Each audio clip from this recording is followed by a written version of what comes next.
Me as Agent X. I'm head DEF CON speaker goon. I'm a network field engineer by trade that do a lot of wireless craziness.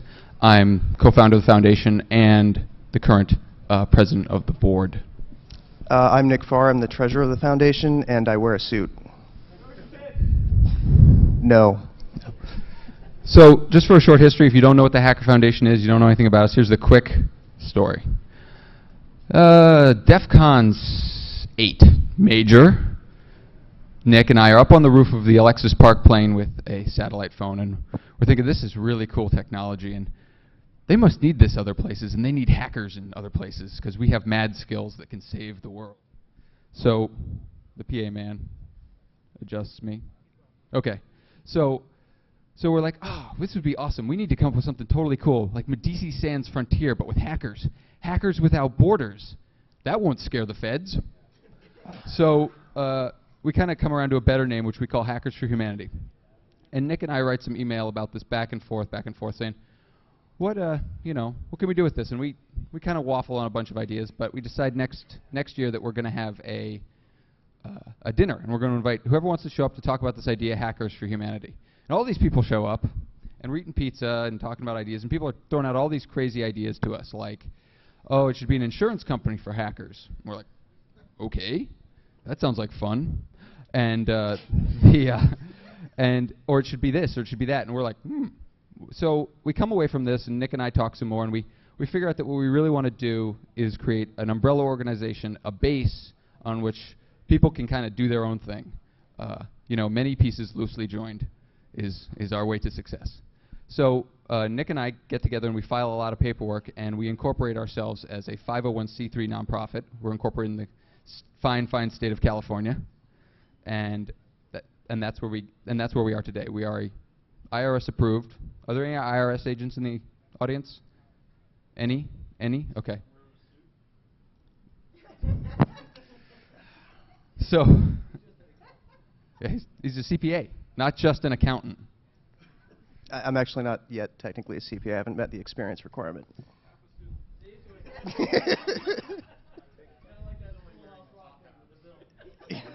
He's actually naked from the waist down. It's a much better show from back here. So anyway, we've kind of moved along since that, and we've kind of filled our own niche out in the sphere. We look at things like EFF. They're the legal side and the political side of our community. Even though they don't defend hackers, they seem to do a lot of stuff that's good for us. And then you have something like the Free Software Foundation, which does oh crap. Could you fix that? Yeah. So EFF, Free Software Foundation does software licensing and such. There you go.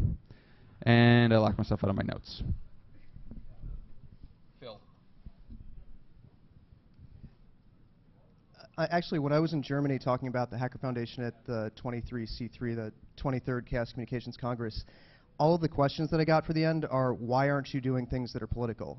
And I kept trying to tell them, well, that's not why we're here. That's why the EFF is here, and that's why we as a community support the EFF. They take care of the politics. The Hacker Foundation is designed to be a charitable organization. Now, that's not to say that things that you do through Hacker Foundation might have some kind of political end at some point later on in the future, but that's for the community to decide what to do with. When we help support different kinds of tools, different tool sets, different projects or hacker spaces that may have a political element to them, that's fine, but we're here to build the infrastructure and the charitable foundation.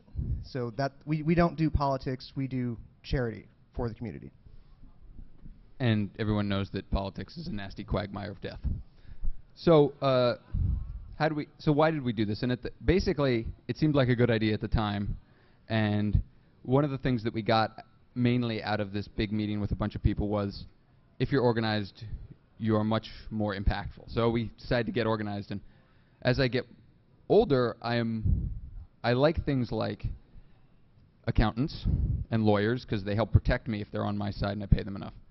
And actually, we totally hacked the IRS. They just don't know it yet. You want to talk about donations there? Yeah. One of the things the Hacker Foundation does is collect money from the community to give back to the community. As a charitable organization, of course, we're out there, we're looking for donations. And one of the things about the Hacker Foundation is that it's a way for you to give directly to causes in the community that you support and get the benefit of a tax write-off that a 501c3 charitable organization can provide you. We accept cash donations, obviously, and these go to support developers, these go to support infrastructure within the community. There are a lot of independent security researchers out there that are doing, independent security research entirely out of the good of their own heart. I think it would be great if we as a community could come up with the resources to be able to allow these independent security researchers to do that work full-time and be able to pay their bills, to take care of the rent, to take care of buying new equipment and things like that. And that's one of the big things that we started the Hacker Foundation for, is to be able to allow people to donate in $20, $50, $100 increments when they're working and when they can do that, in order to support the people who really want to do independent security research full-time and not be bound up in working for a corporation or working for other interests. The Hacker Foundation is here to support primarily independent researchers out there. The Hacker Foundation also allows independent researchers to go out and seek grant funding. As a 501c3 organization, we are qualified to administer grant funding. That anybody who's been involved with grants knows that most of them are given to foundations or through universities and things like that, and that most granting organizations will not just write checks to individuals because they don't have any control over making sure that the funds are disbursed for things that the funds were intended to when they were writing the grant in the first place. The Hacker Foundation also allows you to donate equipment and get a similar tax write-off like you would donate old clothing or toys, things like that, to the Salvation Army. If you have old computer systems out there, platforms that your organization or you yourself aren't using anymore, but still have value for development somewhere in the community, you can donate them through the Hacker Foundation, and we'll make sure that they get to projects and to individuals, to people who are working all around the world who can use that equipment, sort of give it a second life. And it also relieves you of the responsibility of having a pile of old, useless to you equipment in your closet, or a hazardous waste consideration, which, as we all know, there's tons and tons of toxic chemicals in basically every piece of technology that we use out there. The Hacker Foundation also allows you to put time to different things. You might have resources and expertise in grant writing. You might have expertise in marketing, web page, things like that. A lot of projects and groups out there don't have access normally to people who have those kinds of skills and expertise. And what we're trying to do is create a base of expertise within the community to allow those independent researchers to have access to things that they wouldn't normally have access to. The first sort of prototype fund that the Hacker Foundation has been working with over the past couple of months is the Metasploit Fund. And the Metasploit Fund was basically designed in that vein to allow the core developers of Metasploit to help devote more of their time and energy towards developing the framework. The goal of the fund is eventually when we accumulate enough funds in it, is to allow these developers to do that kind of work and devote as much time to it as they would like to and still pay their rent, take care of the groceries, things like that. We haven't done a lot of big PR push behind the Metasploit Fund. It's sort of been quietly developed. It's our first experience in making sure that we have all of the administration, everything like that, going correctly. If you go to the Metasploit page, click on Donate, you would be donating to the Metasploit Fund directly. Just throwing it up on the Metasploit webpage without putting a lot of PR behind it, we've gotten a decent amount of donations dedicated to it, something in the neighborhood of $300, $400. We accept donations to the fund through check, PayPal. Equipment, if you have equipment out there that you would like to donate to the fund, you'd write the developers want it. We would pay to have it FedExed from us to the Metasploit developers. Like I said, there hasn't been a lot of traction behind it, but now that you guys know it's out there, if you believe in Metasploit, donate, tell your friends about it, that sort of thing. And this leads us back into the whole fund initiative, which Jesse's going to talk a little bit more about. So we got this fund initiative, which is kind of an interesting idea. If you think of the hacker community as a nation without borders, a nation that you're a citizen of and you don't pay any taxes for, think of the funds as voluntary taxes for things you think are worthwhile. So we've created a bunch of funds, and you visit our website and you can find out more about each of those funds. But the idea behind them is that you can donate to them, and there's a criteria or a means of withdrawing money from those funds for actions within the community or actions that benefit the community. I'm going to quickly roll through these. We got the HF General Fund, which is generally just for running the foundation. If you've ever been in a hacker group or done anything, you might have figured out it's expensive. Stickers, T-shirts, websites, plane flights, they aren't cheap. So we need some cash. Con Scholarship Fund is the idea that there are people that should be coming to cons that aren't coming to cons, and we'd like to bring them here. So there's a means for helping people get to cons. The Hacker Hardship Fund is about people falling on hard times. This was actually one of the things we originally heard from that original meeting, which was that we all get a run of bad luck, and occasionally you need a little help from your friends. So this is an institutionalized version of a little help from your friends. What else we got? We got the Hacker Space Fund, which I'm going to talk a little more about in the future. But then there's the Hacker Emergency Response Fund. Hackers for Humanity was originally dreamed up as a NGO, an international NGO that would go into the world's trouble spots and build networks. Sounds exciting. Flying in a C-130, whip out routers, build networks. Yeah, you don't need that in Somalia right now. So that kind of went by the wayside. But the idea is that there are still places where that's useful, and we saw a lot of that in Katrina, New Orleans, right after the big hit there.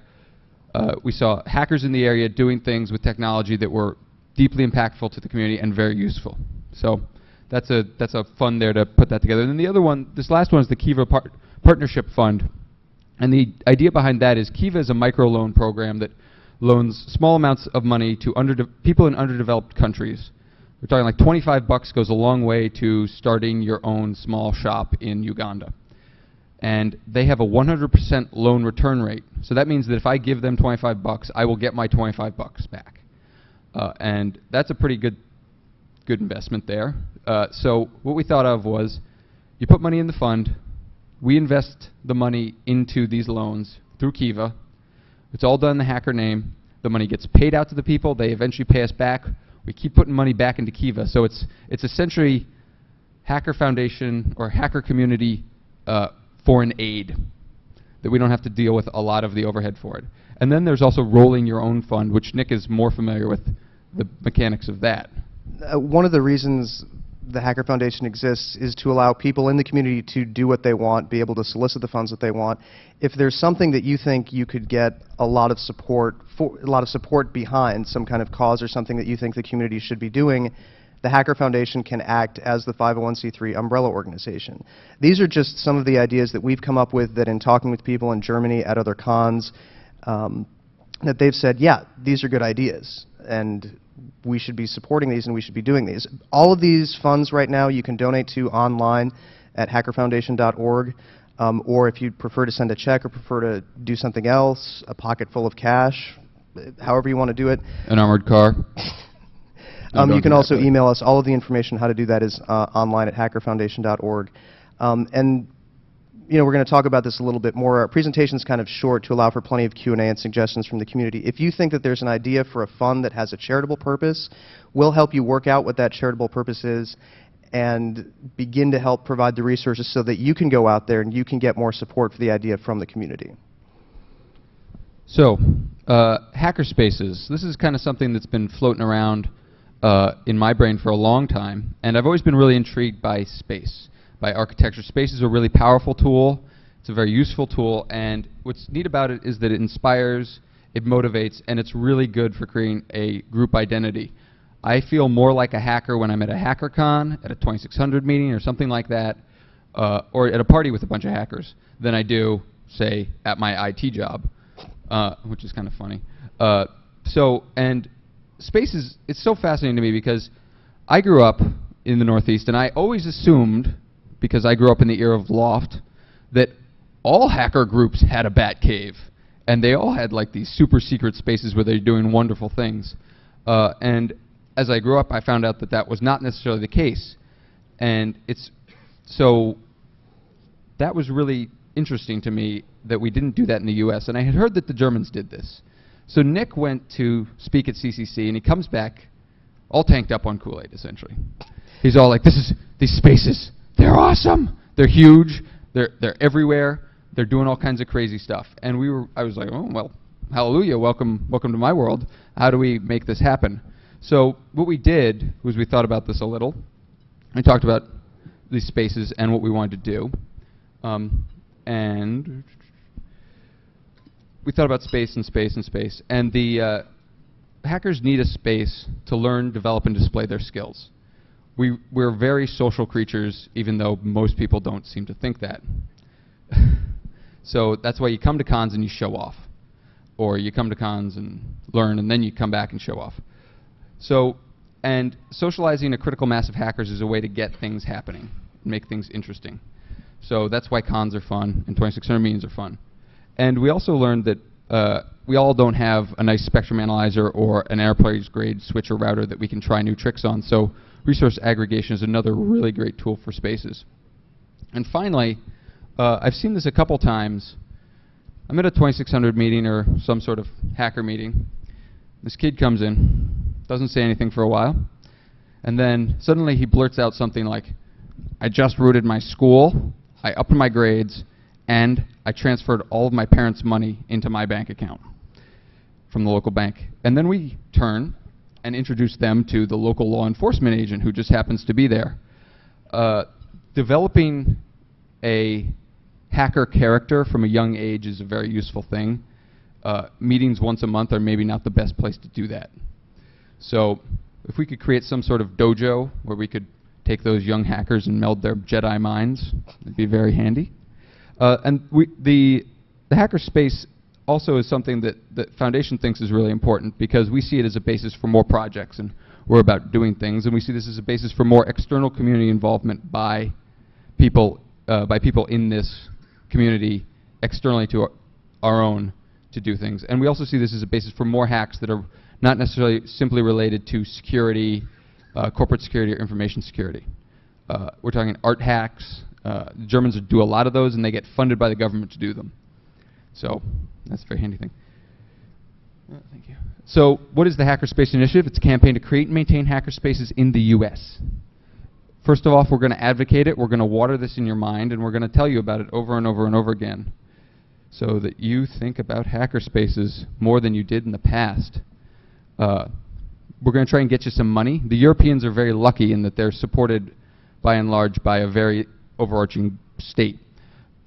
I don't think the federal government is going to give us any money anytime soon.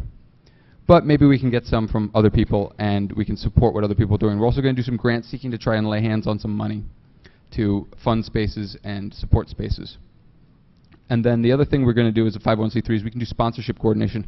I've had a really great discussion with No Starch Press and a couple other vendors that are here and some other bigger vendors about saying, hey, if we can we get your entire library for each of our spaces in every city that we put a space in or that's sanctioned by us.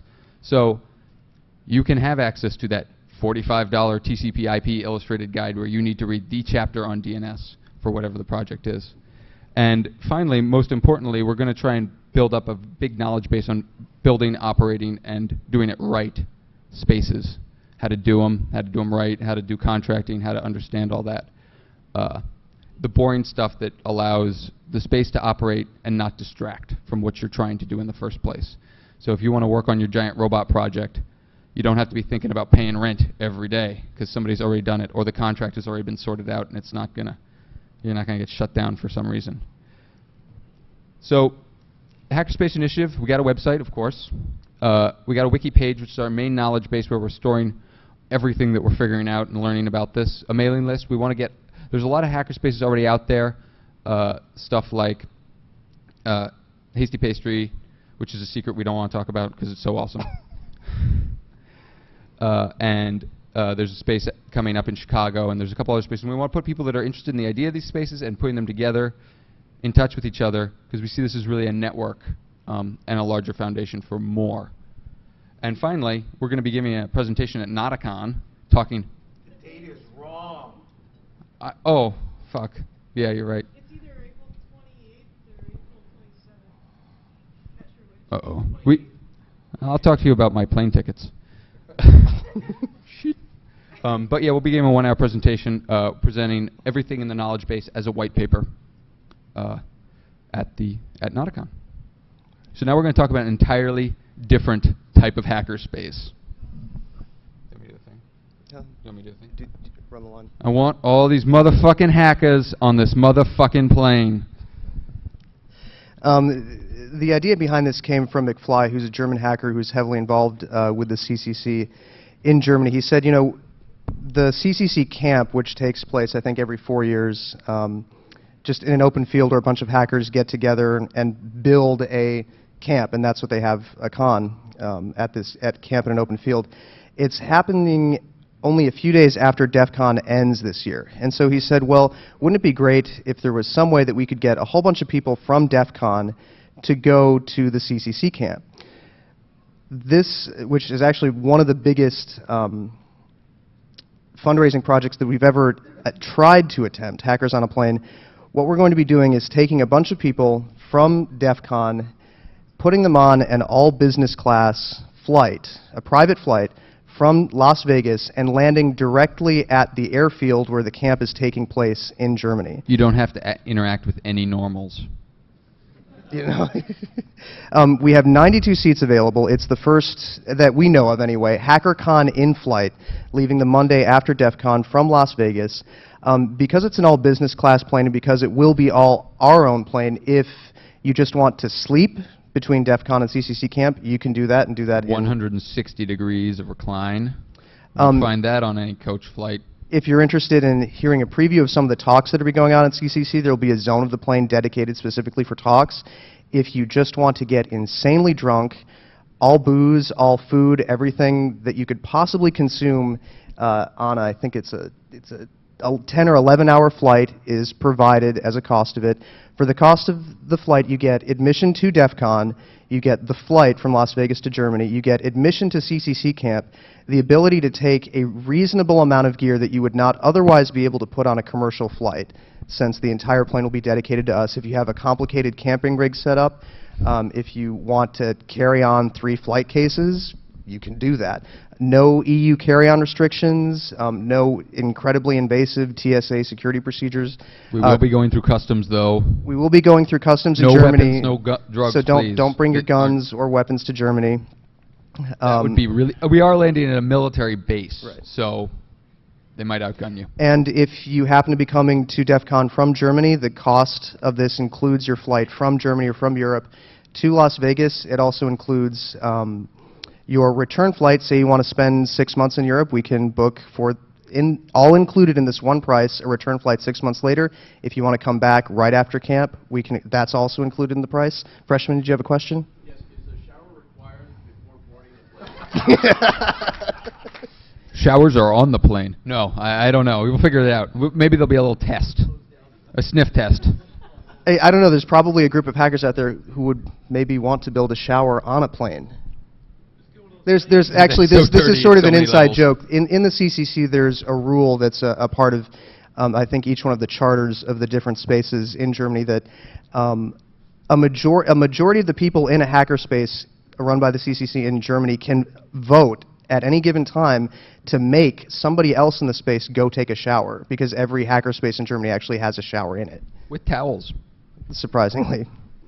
The cost of this, $5,000, includes all of this.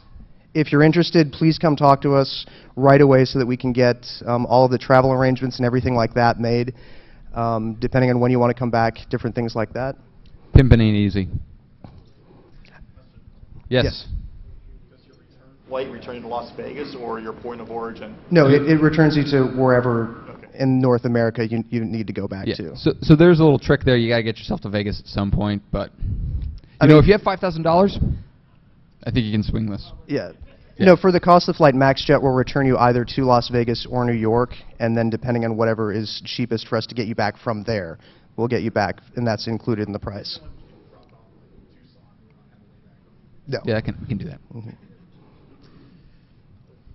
So, by this point, you've probably figured out that we need help, mental help. We need all the help we can get. Nick and I do almost all of the grunt work.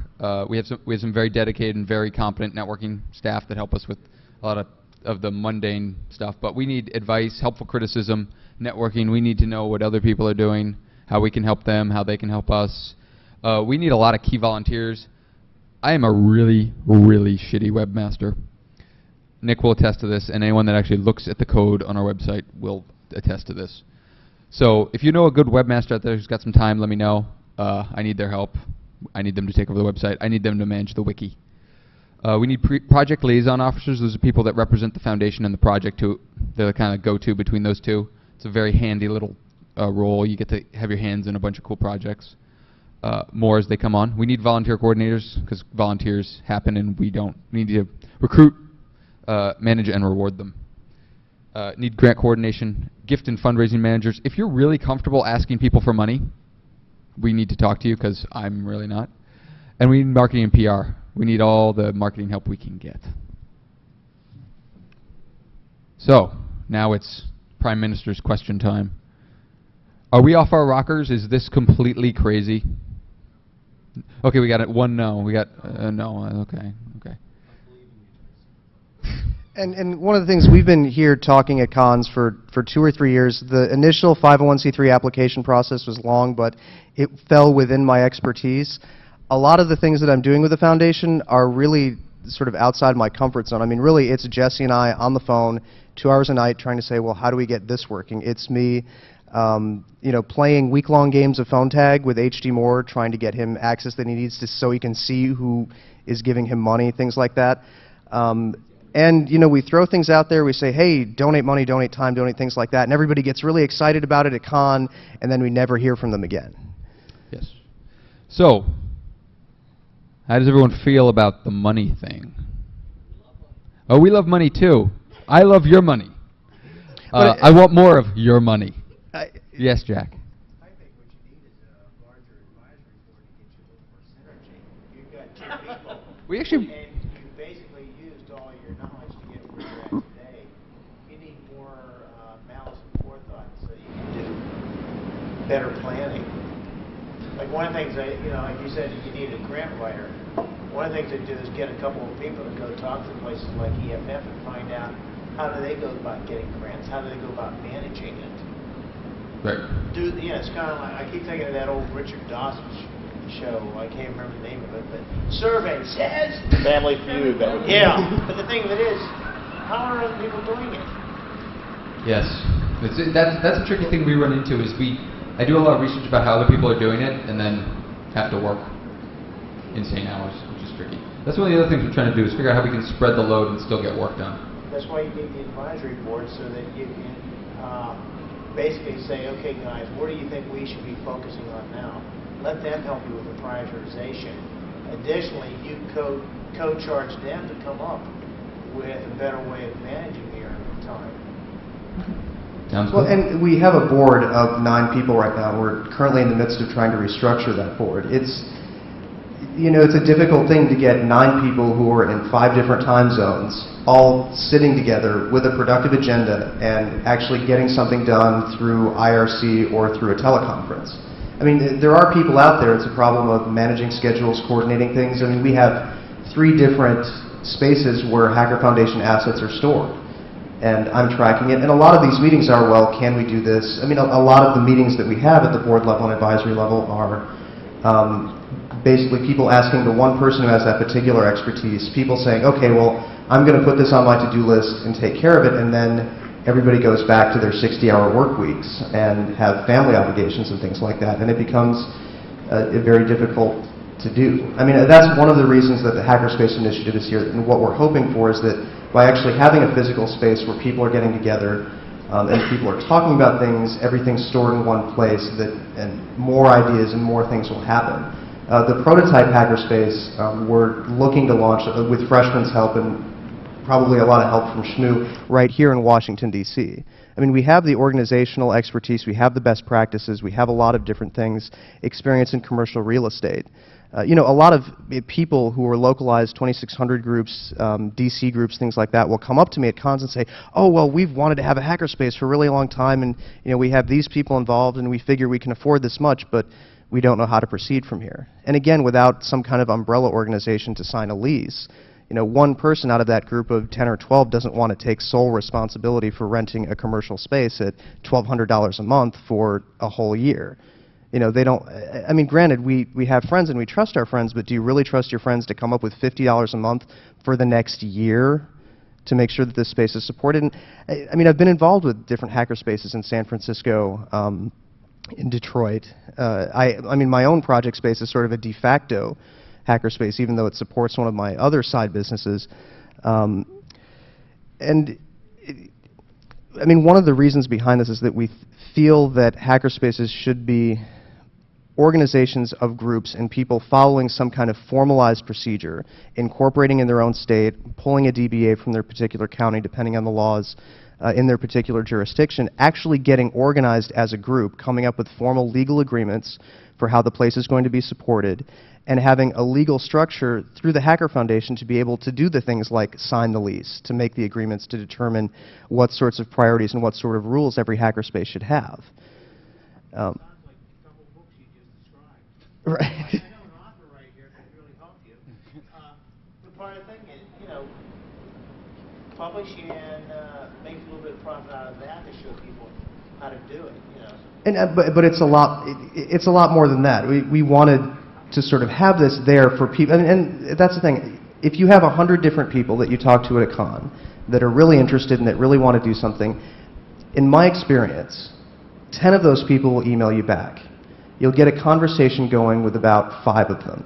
And then maybe at the end of the day, out of those 100 people, you'll have one person who's actually got something going off the ground. Many, many, many different hacker projects have approached me about doing a particular fund. And I've said conversations, well, why is whatever you want this fund to do serving a charitable purpose? And then they say, well, the conversation sort of ends right there. Then after you get involved in a conversation with someone, try to decide, how is what they're doing following in line with 501c3 purposes set out in the Internal Revenue Code. And that the only project so far that we've been able to sort of get off the ground is the Metasploit Fund. Now it exists. Its charitable purposes are defined. It's starting to collect money. And now, the hard part of telling the community that the fund exists and saying, well, please donate if you believe in Metasploit, and following the whole administrative of getting people their tax receipts out, of figuring out, what sorts of spending priorities does the fund have, and dispersing the money is another thing. So out of the 100 of projects that I've talked to, only one right now is operating right now, and we're still sort of struggling to get more and more people to actually donate to it. And given the tremendous amount of press that Metasploit generates and the tremendous amount of productive things that come out of that project, it's surprising that only a few $100s have been raised so far. Everybody who's gone to Metasploit.org has seen the donate link on there. And I don't know how many thousands or tens of thousands of people will go to the page, consider donating, and out of those people, how many actually have clicked the button and put in, $1, $20, or $50. I'm sorry, I don't mean to sound this bitter. I'm just saying, please come, help, support. Let us know how to do things better. Yes, Sort of a sideways question. With the, I'm sorry, I had a phrase a second ago. You just confused me with the whole "don't be mad at me" thing. Beautiful. So you're looking to have hacker spaces. Are you looking to affiliate with them, or would it be like Shmoo's DC Hackerspace affiliated with Hacker Foundation, or it's Hacker Foundation's space in DC that you're coordinating it? No, the Hackerspace initiative is designed to be a much more public space than most groups are willing to have. A place where anybody, any hacker who's not affiliated with group or affiliated with group, to come and be able to share and collaborate. Shmoo Group has their Shmoo Group Hackspace, but that's confined to Shmoo Group. The way that their space is set up is designed for the people who are members of Shmoo. What the Hacker Foundation, what the Hacker Spaces Initiative is trying to do is create a space that's open for anybody to come in there. Some random person who's walking off the street can't, sort of knock on the door of the Shmoo Group and say, oh, hey, can I leave my computers here and plug into your network and work with things that you're working on? Because that's not what the Shmoo Group space was designed to do. Are you speaking to branding? More branding, Yeah. more so a legality of, not so much legality, but a financial obligation of, you said, let's say you have 50 of your good friends and you don't want to trust them for $50 A month, and then you're going to have this space where Hacker Foundation will sign a lease, so they have liability, this and that, and the other. Well, Hacker Foundation isn't going to just talk to 12 people and sign a lease. There's a long intermediary process. But branding-wise, this would be the Hacker Foundation DC. No. Branding-wise, it'll be a space run by the initial core of people, designed to be a more public space. It's not designed to be affiliated with whatever group that they're in. It's designed to be a space modeled after the spaces in Germany that are welcoming, that are open, that are inviting, that are a place for meeting spaces. You know, a lot of different libraries will leave meeting rooms open, things like that. This is an extension of that concept, a place for people who are in the community, who don't want to be affiliated with a group or don't want to do things, to be able to go to like the Washington, D.C. space. And whoever comes to us in a community and says, look, we have a core group of people who are willing to support a space and who are willing for it to be public and not affiliated with the group and are willing to leave it open. You know, a lot of people don't want to invest in a space that people can just walk up off the street and get involved with. What we're here to, what we're here to do is encourage those people who want to have that public space that's not just their group's space or those 12 people's space, to give them the institutional support for them to be able to go out there, organize officially, determine what they want to do with that space, and leave it more open to the public as a hack space. So in terms of affiliation, it's not going to be Hackerspace DC, Hacker Foundation Space DC. It's going to be the DC hackers have a space, we help with what we can help with, and you brand it as you choose to brand it. And what they do in Germany is we're not like Hacker Foundation Space DC. Right, yeah, well, we don't do that. As far as we help branding, with what we can. As far as branding goes, the space will be named whatever the people who found it name it, and the name will be more associated with the space itself. The space will develop its own particular identity and its own particular culture, but it's not like people are quote-unquote members of a space and a group is bound up in the space. It's like a traditional space like this is C-Base in Germany. C-Base is a space. The people who are involved in C-Base have designed its own, a very unique culture around it, and have put a lot of different things into it. But it's the space that's there, and the people who are running the space, and it's an open area where people can come invest. It's a public space, actually. It's more like a bar that just happens. It's a bar on the first level that happens to have a whole bunch of hack labs that the bar supports beneath it. And while I'm not saying that we should all open up bars to support hacker projects, yeah, we should. The idea is extensive. That would work really well, actually. Yeah. Mm-hmm. Yeah.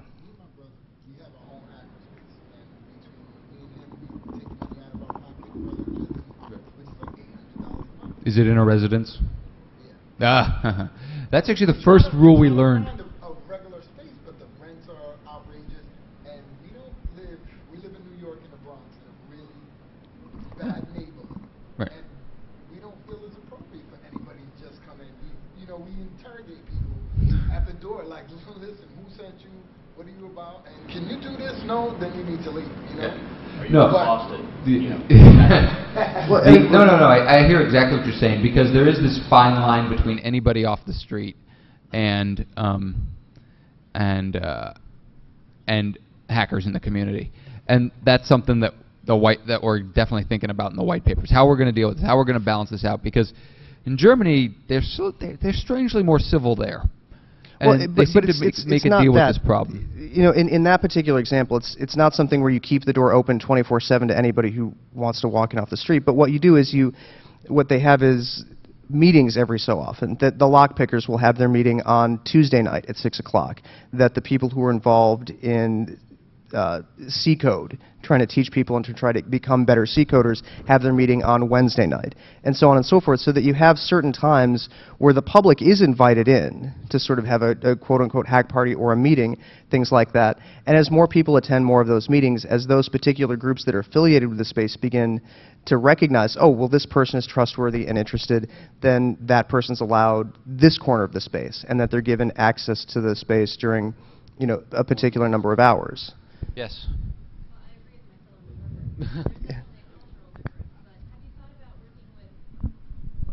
Beginning your work with an organization that already owns some kind of public space, and then starting the meetings, getting the schedule going, and then when people start... Who do you have in mind?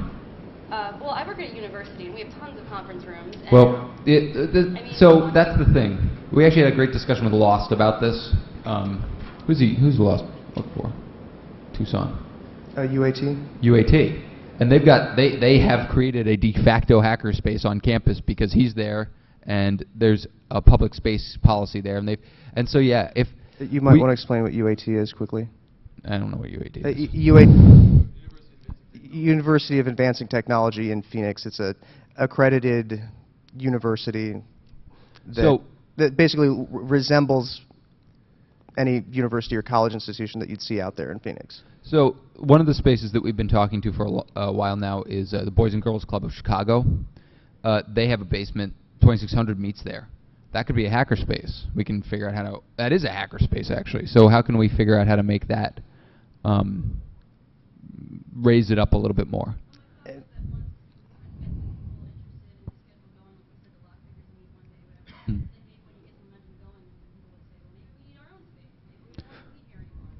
Right. It's a step out of the mall. I hear what you're saying. It's a step out of the mall and into more civilized space. And at the same time, the knowledge base that we have right now behind hackerspaces is more geared towards places where rents are not what they are in New York, are not what they are in San Francisco.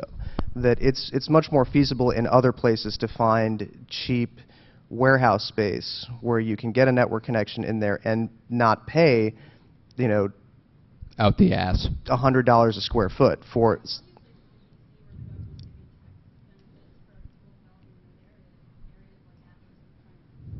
Right, and that's why we think DC would be a very good place to begin with that, because it is a major metropolitan area that has a strong population density and a large number of people that are interested and willing to support it.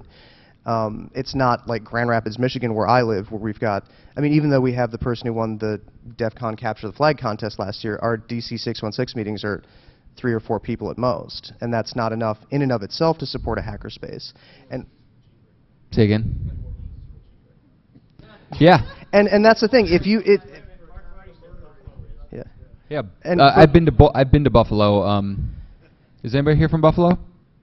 Northern New York. It's nice, but it's not that nice. And the idea here right now, the Hacker Foundation. People. I'm moving to DC in August. Shmoo Group is here, and there's a strong core of people that we know of right now that's ready to build the first hackerspace prototype right here in Washington, D.C. But the point that I really want to get across is that if you think you have a critical mass to build a space like this wherever you live, come talk to us, and we will help you. That's the thing I have to emphasize. Talk to us. Email us. If we don't email you within a week, try emailing us again. Call us. Both of our cell phone numbers are on the website. Our fax number, email, all of our different office spaces. We have any myriad of number of different ways to contact us. What the Hacker Foundation was designed to do was designed to take all of these great ideas that people come up with at cons and build an infrastructure to make them possible. There are thousands and thousands and thousands of really great ideas and thousands of people in the community who are willing to put a little bit of effort into making them happen, but there are very few people and almost no infrastructure to make those kinds of things happen in this country. And that's why we went to all of the effort that we did to build the Hacker Foundation into what it is today. Hey, Jack. Actually, let me ask that nice man back there behind you. Yes, sir. That's you with the no hair. Last freshman and I collectively asked a question. Why do you hate freedom? Why do I hate freedom? Because he lives in Vermont. Yeah. We're seeing how many people actually pick up on the joke. I don't even know where the joke came from, but do I hate CCNAs too? We'll talk again. I don't know. Does anybody have a serious question? Jack does. Oh. Yeah. You should be talking to non-hacker conferences, because one of the business cases you should be doing is talking to businesses and saying, some of these people that might be coming to these hacker spaces are going to be your future employees. This would be a good way to develop some of the skill sets to come into your organization. You've also got a lot of military sites around the country. They have a lot of open space. She had talked about the university, great place. Yeah, actually, I'm currently studying for my Cisco certification. Don't say anything, Major. And it's so funny because I was like, it's Cisco land, it's Cisco crazy, but I was like, man, if more hackers had CCNAs and there were more hackers working inside Cisco, maybe we could do a little reform from the inside. And a certification from Cisco always adds some zeros to your paycheck. So that's one of the things that I thought about is, hey, can we get a router and switch kit so you can learn how to get your degree? Yeah, well, one thing I would say is when you're trying to raise your money is be wary of using hacker a lot in your presentations with people. No matter I get what, that every single time I fly on a plane and tell people that I'm with the Hacker Foundation. Well, suits don't like to hear it. It's plain and simple. You know, yeah, we can mention it here. We're all open about it, but you know, the guys who write the paychecks don't want to hear hacker. It has a negative connotation, and it has for a lot of years. No matter how we try to change the connotation, it still has a negative connotation to the people who don't understand it. Well, don't you think that this is actually, you know, I mean, the part of the steps to actually change that? I would say. Oh, I agree. But initially going to these people and saying, well, yeah, we want to set up a hacker fund. You know, the newspapers, every time someone gets busted doing something wrong, it's, ooh, a computer hacker did this.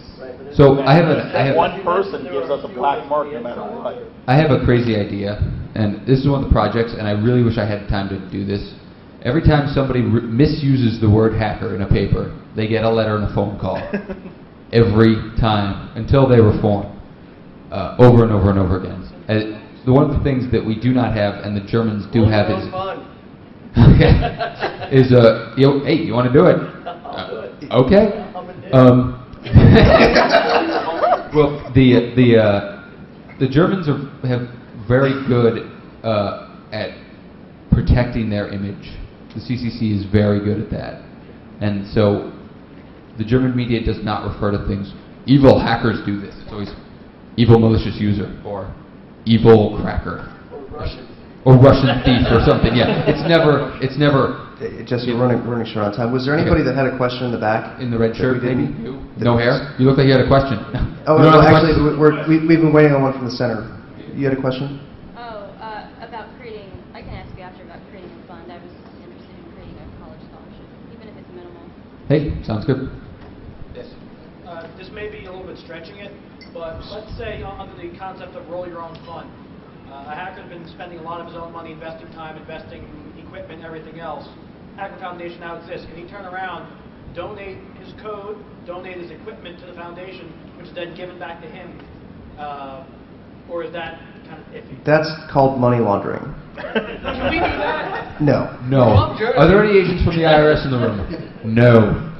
But at the same time, you know, we have these conversations with Metasploit, and I mean, Metasploit's code and licensing and framework is all protected by an organization that's separate from the fund.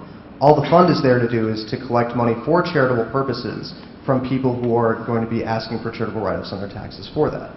And if somebody out there is working on a project that has a stated research aim, that has a stated aim to advance that technology, and has no stated profit motive that's bound up in the purposes of that fund, then that fund's possible. If somebody has been, you know, putting a lot of time and energy and would like that tax write-off for that, if it serves a charitable purpose and it falls within the letter of the law of the Internal Revenue Code, and this speaks back to the hacker thing. The way that I've always said that we have to do things is completely by the book, on the record, that where other organizations might have the liberty to stretch things a little bit, because we're the Hacker Foundation, we're a target. And we like to call it duck a duck. And they're going to, I mean, and that we have to play it as safe as possible, which is why maybe a money laundering scheme like you're describing might work in a United Way. I don't even want to touch it. Any final questions? Once, twice? See us after the con? Oh.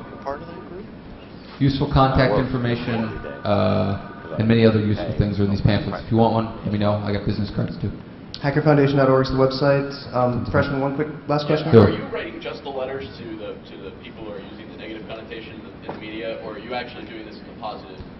Would you like to head up this project, sir? Yeah, actually there was an article about 3 or 4 days ago that was from somebody at ABC News who was actually quoting someone from a university, someone that had done a study at a university about how really, hackers are not the problem. It's actually insider threat. So. Yes, sounds good. Let's do it. Okay. Great. Thank you very much. PR program.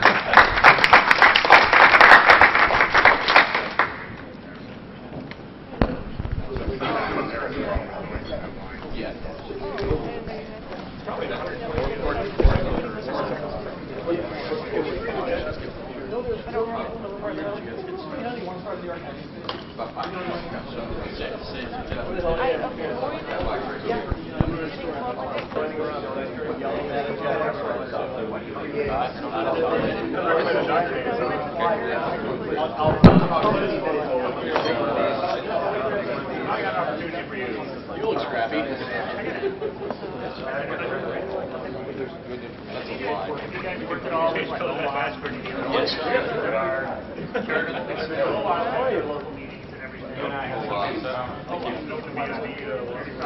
Oh, I call it something else.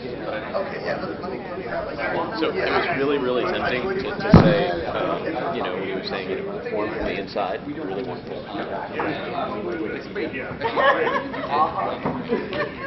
Or do you really mean like you know, my little gang is busy. Yeah, and they're number 3. Yeah. I don't have any impression whatsoever. No.